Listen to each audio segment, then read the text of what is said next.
እኔና ሞት መሃል አንድ እርምጃ ቀረ ብሎ ወደ አምላኩ ጮ ሳውል ተመልሶ ሄደ።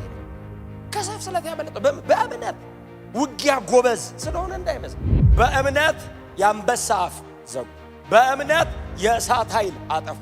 በእምነት ከሰይፍ ስለት አመለጡ። በእምነት ነገስታትን ድል ነሱ። በቅን ፈረዱ። ሙታናቸውን ይዘው መጥተው በእምነት በሕይወት ተቀብለው ሄዱ። ይጽደቁ የሚለውን ተስፋ ኢየሱስ መስቀል ላይ ልክ ሲሞት ይጽደቁ ሲል አዎ አላ እኛ አሜን አለን፣ ጸደቀ። አሁን እሄዳለሁ ሲላቸው እሱማ ይሄዳል፣ ለእናንተ ነው አሁን የሚሄደው። ምን ልታረግ ሲሉ ስፍራ ሊያዘጋጅ ቦታ ሁሉም አልተሰቃየም። አንዳንዱ ደግሞ የከበሬታ ሞት አርጅቶ እድሜ ጠግቦ ጨርሶ ነው የሞተው። ሁሉም ግን ክብርም አልቀየራቸውም፣ መከራም አልቀየራቸውም።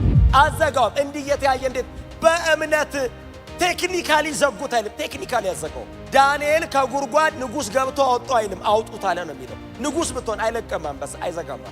ቤተ መንግሥት ብትሆን ፖዚሽን አያቅስታ ተሳያቅ ይበላል። ዳንኤል አብሮ ታደረ። እንዴት? በእምነት ከሰይፍ ስለታመለጡ ተብሎ ግን በዛ እምነት በመጋዝ ተሰነጠቁ። ሰነጠቋቸው ደግሞ ይላል። ያ ነው እምነቱ አንድ ነው፣ ሁለት አይነት አይደለም። ያው እምነት ከሰይፍ ስለት አንዱን ያድነዋል፣ አንዱን ያሰነጥቀዋል። አንዱን ካውሬ ያድነዋል፣ አንዱን ባውሬ ያስበለዋል። ሊቆርጧቸው ሲሉ በእግዚአብሔር መንፈስ ኃይል አምልጠው ሄዱ፣ አመለጡ። መሳፍንት መጽሐፍ ላይ የነ ናኦድ ምናምን ታሪክ ዱና አንብቡ። ሙቪ ራሱ እንደዛ አይሰራም፣ እንኳን ለፊልም አይመችም። እግዚአብሔር እንዴት እንዳዳናቸው በምን አይነት እምነት ነው የወጡት። ሰራዊት ተሰፍሮባቸው ከመሃል ይወጣሉ። በእምነት ሙታናቸውን በሕይወት ተቀብለው ሄዱ ይላል። የነዛኞች ውስጥ ትንሣኤን ተስፋ አድርገው ለሞት ለሚዳርግ ነገር ራሳቸውን ሰጡ ይላል። ትንሣኤ ያለ ብለው መትረፍ እየቻሉ ነው የሚለው ቃሉ። ባይዘው ይሄ የሥጋ ይሄ ይነሳል ብቻ እንዳይመስል የዘላለም ሕይወትን ነው አንደርስታንድ ያደረጉት። ፌዝ ይሄ ነው ፌዝ። ጨርቅ መቀየር አይደለም እምነት። የሆነ አይነት ምድራዊ ነገር ማድረግ አይደለም እምነት። ዘላለም ነው። አይ ኢተርኒቲ ነው ክሮስ ያደረጉ። ይሄ ነው ወንጌል፣ ይሄ ነው እምነት። በዚህ ነው መኖር። አዲስ ኪዳን ጸጋል 66 መጽሐፍ እጅ ላይ ይዘ ነው እነሱ ጥቅልል አንድ ጥቅልል። ምናልባት ጥቅልሉን በስነ ስርዓት ላይ ኖራቸው ይችላል። ርስት የሚገባኝ ይሄን እንጂ ክርስትና ጸባይ ማስተካከያ አይደለም። ዘላለምን አይተ ህይወትን ፍሬም የምታረግበት።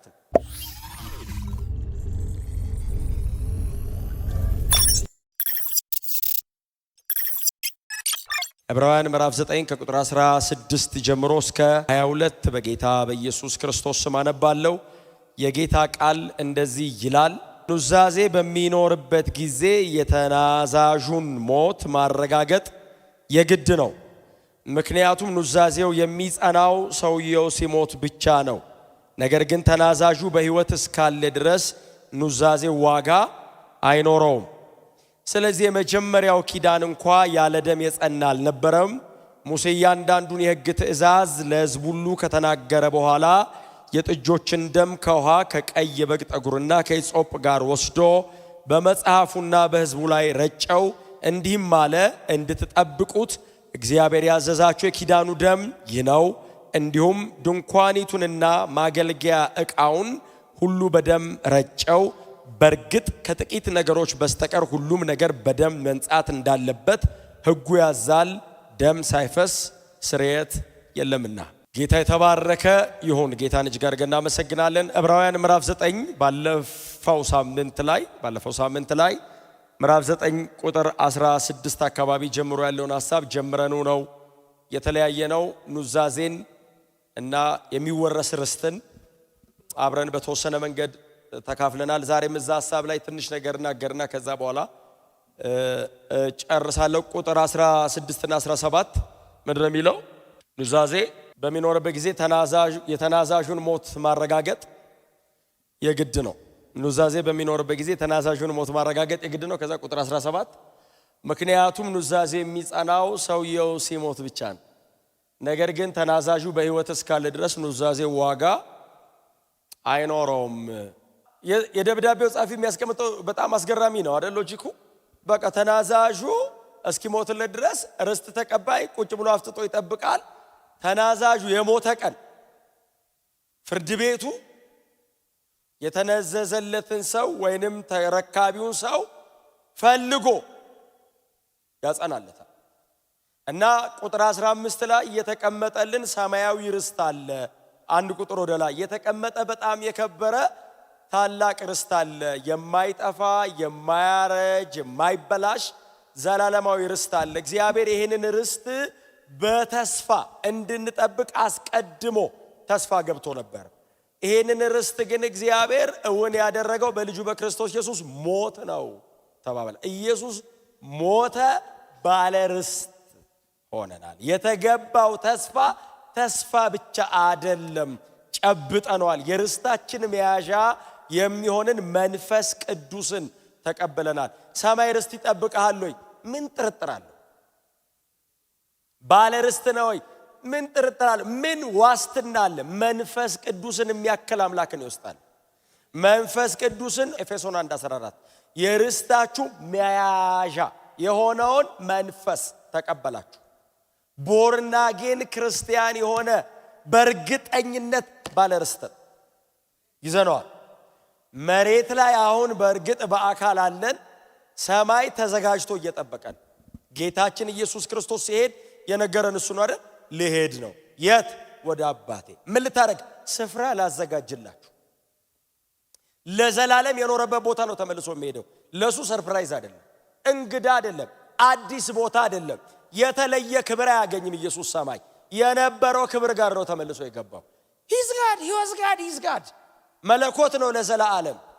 መሬት ላይ ሲመጣ አይደል? ባለፈው ተናግሬያለሁ። ዲቪኒቲውን ኢንካርኔሽኑ ዴቲውን ኢንካርኔሽኑ ጋርዶት እንጂ ሂዝ ጋድ ለዘላለም እርሱ እግዚአብሔር ነው። ወደ አባቱ ሲመለስ ወደ ተለየ ክብር እገባለሁ አይደለም ያለው። ዓለም ሳይፈጠር በፊት ወደ ነበረኝ ወደዚያ መልሰኝ ነው ያለው። እርሱ ለዘላለም ወደ ኖረበት ነው የሚመለሰው። ለዘላለም አምላክ ነው፣ አያድግም። ከነበረበት የሚበልጥ ክብር የለውም። የመጨረሻው ክብር የነበረበት ነው፣ አሁን ያለበት ነው። እስቲ አሜን በሏ። ስለዚህ አሁን ሲሄድ እኔ በተለየ መንገድ በቀኙ አስቀመጠው ማለት እኮ በቀኙ አስቀመጥ ስራውን ጨርሶ ወደ ስፍራው ተመለሰ፣ ከበረ ማለት ነው ትርጉሙ እንጂ ክብር ጨመረ ማለት አይደለም ትርጉሙ። ለዘላለም ወደ ነበርኩበት ቮይድ አይደለም፣ ትቼ የመጣሁት ክብር አለ ነው። ባዶ ቦታ አይደለም ገብቼ የምገጠመው ነው። ትቼ የመጣሁት ክብር አለ፣ ወደዛ ክብር ነው የምመለሰው ሲል አብ አከብረዋለሁ አለ። እስቲ አሜን በሉ። አሁን እሄዳለሁ ሲላቸው እሱማ ይሄዳል፣ ለእናንተ ነው አሁን የምሄደው አለ። ምን ልታረግ ሲሉት ስፍራ ሊያዘጋጅ ቦታ ላዚ ሰማይ በጣም ሰፊ ነው። ሁሉም ቦታ በበተናችሁ አትገኙም። ስለዚህ ስፍራ ላዘጋጅላችሁ ነው የሚሄደው። ዓለም ላይ ያለ ክርስቲያን አሁን ያንቀላፋና በህይወት ያለን በሙሉ ጌታ ሲመጣ ተሰብስበን ስንሄድ ሰማይ ትንሽ ቦታ ነው ይበቃል። መሬት ናት ማትበቃል። አሁን እንዳለ ያንቀላፋ ክርስቲያን ብድግ ቢል ባይዘው መቆሚያ የለም። ይሄ 500 ካሬ ምናምን አይደል መቆሚያ፣ ጠጠር መጣያ ውሃ ቢረጭ መሬት ላይ ጠባይ በጣም ብዙ ነን። ሰማይስ አንድ ቦታ አለች። የት? እኔ ያለሁበት አካባቢ በመኖርበት በዚያ ከኔ ጋር። ክብር ለኢየሱስ ይሁን። እና ርስት እሱን ላዘጋጅ ነው የሚሄደው። ተመልሼ እመጣለሁ። እኔ በመኖርበት ከኔ ጋር እንድትኖሩ ዳግመኛ መጥቼ ወስዳቸዋለሁ። የጌታ የኢየሱስ ክርስቶስ ሞት የርስታችን ማረጋገጫ ነው። አለቅ ባለ ርስቶች አለን አብ። ተስፋ ነበር ብሉይ ኪዳን ላይ ይፈወሱ፣ የያዙ፣ ያግኙ፣ ለዘላለም ይዳኑ፣ ይጽደቁ የሚል ተስፋ ነበር። ጳውሎስ እንደዚህ አለ፣ በእርሱ በኩል አዎ ሆኗል፣ እኔ አሜን እላለሁ አለ። ሁለተኛ ቆሮንቶስ ምዕራፍ 1 እግዚአብሔር የስ ያለው ኢየሱስ ላይ ነው። የእግዚአብሔር የስ ልጁ ነው። እኔ ቆሜ አሜን እላለሁ። እግዚአብሔር ብሉይ ኪዳን የተሰጠን በሙሉ ተስፋ ሰብስቦ ኢየሱስ ላይ አዎ አለ። ኢየሱስ የእግዚአብሔር አዎ ነው። እኛ መስቀል ስር ቆመን አዎ ሲል አብ አሜን። ይጽደቁ የሚለውን ተስፋ ኢየሱስ መስቀል ላይ ልክ ሲሞት ይጽደቁ ሲል አዎ አለ አብ። እኛ አሜን አለን፣ ጸደቅን። ሳንታገል ሳንቧጥጥ የተለየ ፕሮቶኮል ሳንይዝ ዝም ብሎ ጻድቃል ሲባል አንዳንድ ሰው እንዲሁ አዎ በክርስቶስ ኢየሱስ እንዲሁ ጮክ ብሎ እስቲ ጻድቅ ያለው ብሎ እስቲ ጎናቸው አለ ጻድቅ ብሎ እስቲ።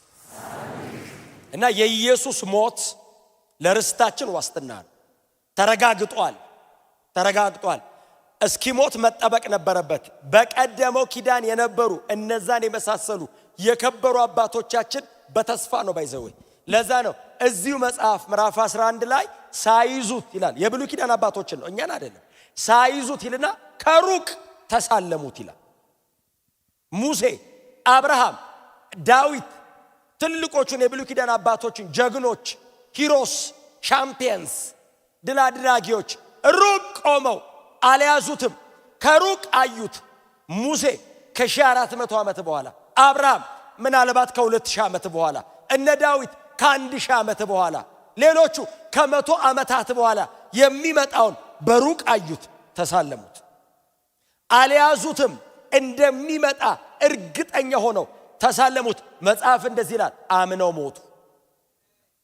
አልያዙም፣ አምነው ከሩቅ እንደምትመጣ አውቀናል ብለው አይናቸው ቤንድ ሳያረግ ኢየሱስ ላይ አይናቸውን ፊክስ አድርገው መሃል ላይ ሞት ሲመጣ መጽሐፍ ቅዱስ ሲናገር ሰርተው ሞቱ አይልም፣ አምነው እንዳመኑ ሞቱ።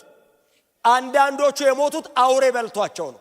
ከእግሩ ሲጀምረው ሐሳብ አልቀየረም ሰውየው፣ እስኪ ጨርሰው አምነዋል።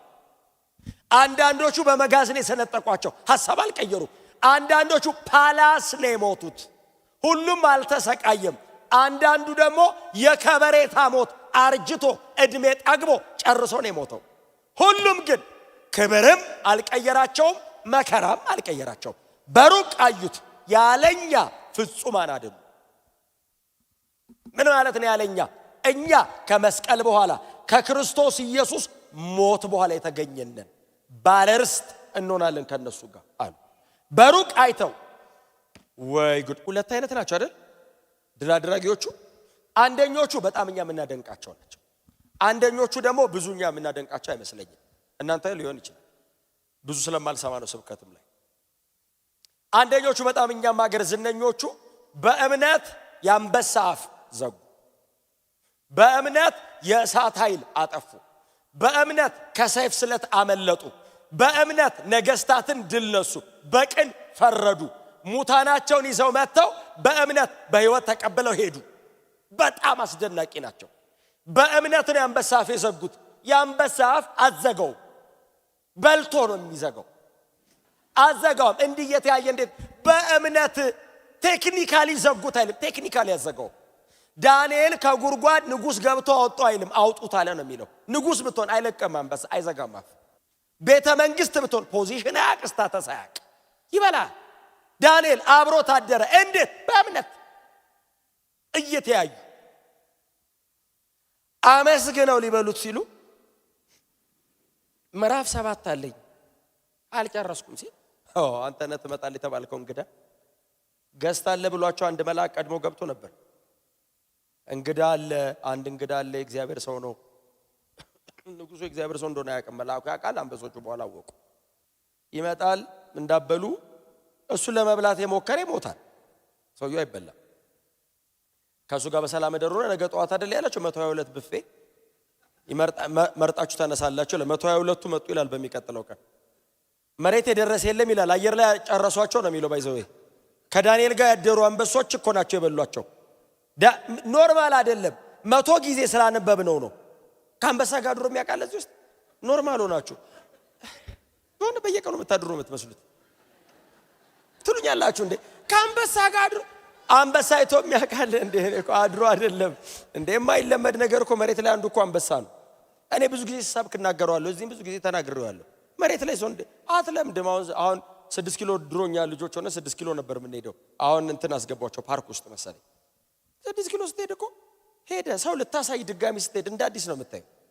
እንደ አዲስ አትለምድም። ልጅ ላይ ያሳይ የመጣ ሰው እኮ አብሮ ከልጁ እኩል እንደዚህ ኖርማል አይደለም። አንበሳ እንደዚህ እያየህ ባይዘይ እያየህ ሊመጣ ነው እየተባለ ልጅ ያልቅ አንበሳው ብቅ ሲል ሁሉም ወደ ኋላ ሸሸት። አይወጣም። እንደማይወጣ እርግጠኛ ነው ባይዘይ ያለው ብረት ውፍረቱ ርብራቡ ወደ ኋላ። ለማንኛውም ናቹራሊ እግዚአብሔር የሰጠው ሞገስ እኮ ነው የሚያስፈራ።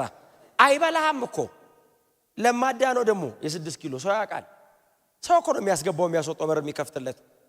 ግን አለም እንደዚህ አተኩሮ ካየው አይደል አይነን ምን አስቦ ነው አይን ላይ አትገጣጠም ከአንበሳ ጋር። አንበሳ ጉድጓዳን የላደረ ሲባል ኖርማል በእምነት ጻፉለት። ሰውየው ስማርት ስለሆነ በጣም ጠንካራ ስለሆነ አንበሳው ፈርቶት አይደለም ይለው። በእምነት የአንበሳ አፍ በጣም ትልቅ ተአምር ነው። ከሱ ማይተናነስብኝ ተአምር ግን በእምነት ባውሬ ተበልቶ ሞቱ የሚለው።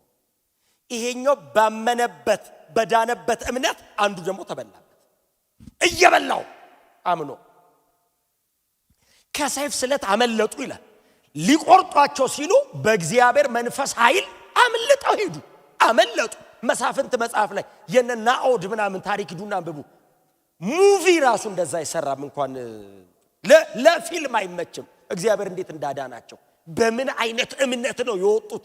ሰራዊት ተሰፍሮባቸው ከመሃል ይወጣሉ። ከሰይፍ ስለት አመለጡ። በጣም ጎበዝ ስለሆነ አይደል። ዳዊት እንዴት ነው የሚያመልጠው ከሳኦል እጅ? ከንጉስ አንድ ኖርማል ተራ ሰው ነው ዳዊት። ባይዘው ኖርማል ተራ ሰው ነው። አኖይንትድ ስለሆነ ነው እኛ የምናውቀው እንጂ ኦርዲነሪ እስራኤላዊ እኮ ነው። he was very young ልጅ እኮ ነው። ንጉስ ሳኦል ሰራዊት ዞ እኮ ነው የሚመጣው። ዳዊት ያለበት ሸለቆ በር ላይ ደርሶ እኮ ነው እኔና ሞት መሃል አንድ እርምጃ ቀረ ብሎ ወደ አምላኩ ጮ ሳኦል ተመልሶ ሄደ። ከሰይፍ ስለት ያመለጠው በእምነት ውጊያ ጎበዝ ስለሆነ እንዳይመስል። የዳዊት ኃያላን እጃቸው ከሰይፉ ጋር እስኪጣበቅ ሰራዊት ድል አረጉ ሲል በእምነት ነው። ጎበዝ ስለሆነ እንዳይመስል። ስተውት አይደለም አምነው። እስቲ አሜን በሉ። በእምነት ከሰይፍ ስለት አመለጡ ተብሎ ግን በዛ እምነት በመጋዝ ተሰነጠቁ የሚል ደግሞ አለ። ሰነጠቋቸው ደግሞ ይላል። ያ ነው እምነቱ አንድ ነው፣ ሁለት አይነት አይደለም። ያው እምነት ከሰይፍ ስለት አንዱን ያድነዋል፣ አንዱን ያሰነጥቀዋል። አንዱን ካውሬ ያድነዋል፣ አንዱን ባውሬ ያስበለዋል። የሞተ ይዘው መጡ ይልና ኤልያስና ኤልሳ ጋር በጣም ኖርማል ታሪክ ነው።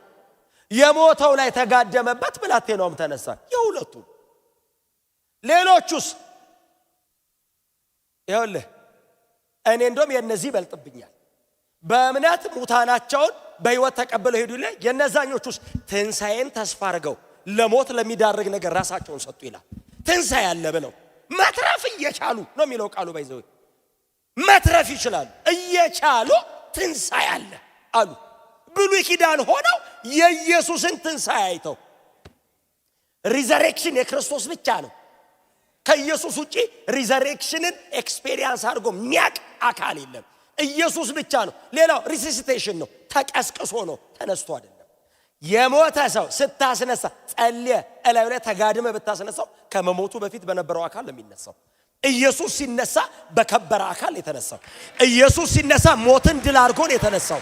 አይ ጸልየለት የተነሳው ሰውዬ ስራ ስላልጨረሰ ነው የተነሳው። ተመልሶ ይሞታል የሆነ ቀን። ኢየሱስና ሞት ተስማምቶ እንዳይመስል ገንጥሎት ነው የወጣው። አይ ትንሳኤን ተስፋ አድርገው ማለት የኢየሱስ ክርስቶስን ሪዘሬክሽን መሲያኒክ ኤክስፔክቴሽናቸው። ይሄ የሥጋ ይሄ ይነሳል ብቻ እንዳይመስል የዘላለም ህይወትን ነው አንደርስታንድ ያደረጉት። ፌዝ ይሄ ነው ፌዝ። ጨርቅ መቀየር አይደለም እምነት። የሆነ አይነት ምድራዊ ነገር ማድረግ አይደለም እምነት። ዘላለም ነው። አይ ኢተርኒቲ ነው ክሮስ ያደረጉት። ይሄ ነው ወንጌል፣ ይሄ ነው እምነት። በዚህ ነው መኖር። አይናቸውን ከመሬት ላይ ሰማይ ነው የሚያዩት። ታውቃለህ ሞት ስትለው ትንሳኤ አለ። እየዘመሩ ነው የሞቱት። አዲስ ኪዳን እንዳይመስል ብሉይ ኪዳን አዲስ ኪዳንማ መንፈስ ቅዱስ ውስጥ አለ። አዲስ ኪዳንማ ጸጋ አለ። 66 መጽሐፍ እጅ ላይ ይዘ ነው እነሱ ጥቅልል አንድ ጥቅልል። ምናልባት ጥቅልሉን በስነ ስርዓት ላይ ኖራቸው ይችላል። የሆነ ቀን የበራችላቸውን ብርሃን ይዘው ኖሩም ሞቱም። ይሄ ነው ኢንሄሪታንስ ርስት። ይሄ ነው የሚገባኝ ርስት የሚገባኝ ይሄ ነው እንጂ ክርስትና ጸባይ ማስተካከያ አይደለም። ዘላለምን አይተ ህይወትን ፍሬም የምታረግበት ዘላለምን ኢተርኒቲ። ስለ ርስት ሲወራ መሬት የሆነ ነገር ጊዜያዊ ነገር እንደዚህ አይነት ነገር እንኳን ዘላለም መሬት ይሰለቻል። አይ ከጌታ ጋር መኖር ኢየሱስን ማየት በእግዚአብሔር መገኘት ውስጥ ለዘላለም መኖር ይሄንን ሲያዩ ሞትን አሸነፉት። ሳውል ገለህ እኮ ነው የምታሸንፈው። ገለህ የምታዘምረው ከሆነ እየዘመረ ከሞተ እኮ በምን ታሸንፈዋለህ? ሰውየው ገለህ እኮ አታሸንፈው። ስትገለው ወደ ክብሬ ነው የምሄደው ካለ ሞት ላይ እኮ ተጫወቱበት።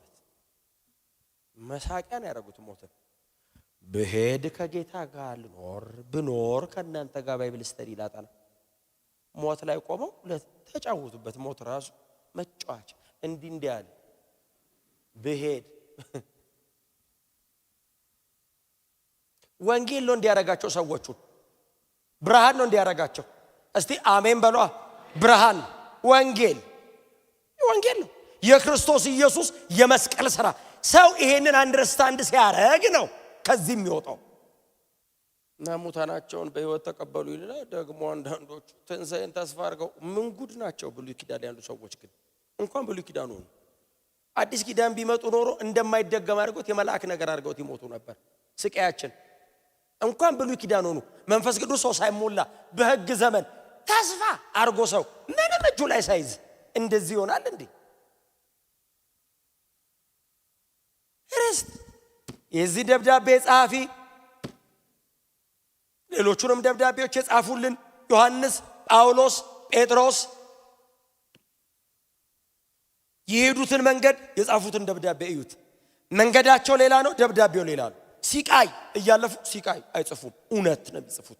የተሸነፉበትን ብርሃን ነው የሚጽፉት። ሲቃያቸውን ሪከርድ አያደርጉም። የሰው ሲቃይ የጻፈልን ሉቃስ ነው ሐዋርያት ሥራ ላይ። እንደው አንዱን አደባባይ መስዋዕት አደረጉት፣ ሌላውን በድንጋይ ወገሩት። ሉቃስ ነው የጻፈው። የተደረጉት ሰዎች አልጻፉም። የሚያልፉበትን መከራ አንዳቸውም አንዳንዱን አልጻፉትም። ምንድነው የጻፉት? ብርሃን የሚገቡበትን አገር። ምናልባት ስለ መከራቸው ከጻፉ ሰነፍ ትታገሳላችሁ እንደው በእውነት በድካሜ ታገሱኝ ብለው አንዳንድ እሱም ወንጌል በመካከላቸው ተጠብቆ እንዲኖር እንጂ ሊመኩበት አይደል። ለኔና ለእናንተ በጣም ብዙ የሚያስተምሩ ነገር ያለ ይመስለኛል። መጨቃጨቅ በሌለብን ነገር መጨቃጨቅ የለብንም። ወንጌል ጌታ ሊመጣ በደጅ ነው። ቶሎ ወንጌል መስበክ አለብን። አሜን ነው። በክርስቶስ ኢየሱስ ሞት ባለርስቶች ሆነናል። እኛ ኢየሱስ መስቀል ላይ ሲሞት ሞቼ ልዩ ብሎ አይደለም የዘላለም ሕይወት እኛ እንድናገኝ እርሱ አደባባይ ላይ ርቃኑን በዛ በደረቅ እንጨት ላይ ሳያፍር ተሰቀለ። አላፈረም። የምናሳፍር ነን ታውቃላችሁ። ሰው የሚያሳፍር ለምን መሰለ? እየሞተለት ወይ ለኔ ነው እንደሚሞተው አይልም፣ ይገለዋል። አትሊስት እኮ ማያሳፍር ፌቨር ስታረግለት እንደው ትንሽ ለኔ ሲል ብሎ የሆነች መንገድ ይሄዳል። ሰው አይሄድም፣ ይሰቅለዋል፣ ጎኑን ይወጋል። ለሱ እየሞተለት የምናሳፍር እኮ ነን። በእኛ በምናሳፍረው አላፈረ። እንዴት ነው በሱ ማፍረው? እሱ በመኩሪያ ነው፣ መመኪያ ነው። ቀና ተብሎ ነው ወንጌል የሚነገረው። እስቲ አሜን በሏ። እንዴ ሰው ኃጢአት ሲሰራ ያፍርም አይደል እንዴ? እንዴት ነው ወንጌል ስንሰብክ የምናፍረው እኛ? ቆይ ቀስ ብዬ ልንገረው፣ ጮክ ብለ ነገረው። ጎናቸው ሰው ነቅነቅ አድርጉትና ወንጌል ሰበክ በሉት። ክብር ለኢየሱስ ይሁንለት። እኔና እግዚአብሔር እንደዛና እንደዚህ ቆመን አይደለም አይደል? ብቻውን ኪዳን አድርጎ ብቻውን ስለ ኃጢአቴ መስቀል ላይ ሞቶ ባለ ርስት ያደረገኝ ብቻውን። ጸባይን አይቼ እሰጥሃለሁ አይደለም ያለኝ፣ እንዲሁ ጠርቶኝ እንካን ያለኝ። ፍቅሩን ያሸነፈ። አንዳንዴ እግዚአብሔር በጣም እያሳደደ እያሯሯጠ የሚማታ ይመስለናል። እንደዛ አይነት ቢሆን ኖሮ አያድንህም። ከኃጢአት መሃል አይደል ምንጭቅ አድርጎ ያወጣ ፍቅሩ። እወድሃለሁ ተብሎ አይደል ይሄ ሁሉ ሰው የመጣው? መስቀል ላይ እርቃኑን እኮ ነው እወዳችኋል አለ። ወይ ጉድ! ይወደኛል። ነፍሰ ገዳይ አሳዳጁ ጥሎ መጥቶ መስቀሉ ስር ተንበረከከ። በፍቅር ነው ድል ያደረገ። ክብር ለኢየሱስ ይሁን።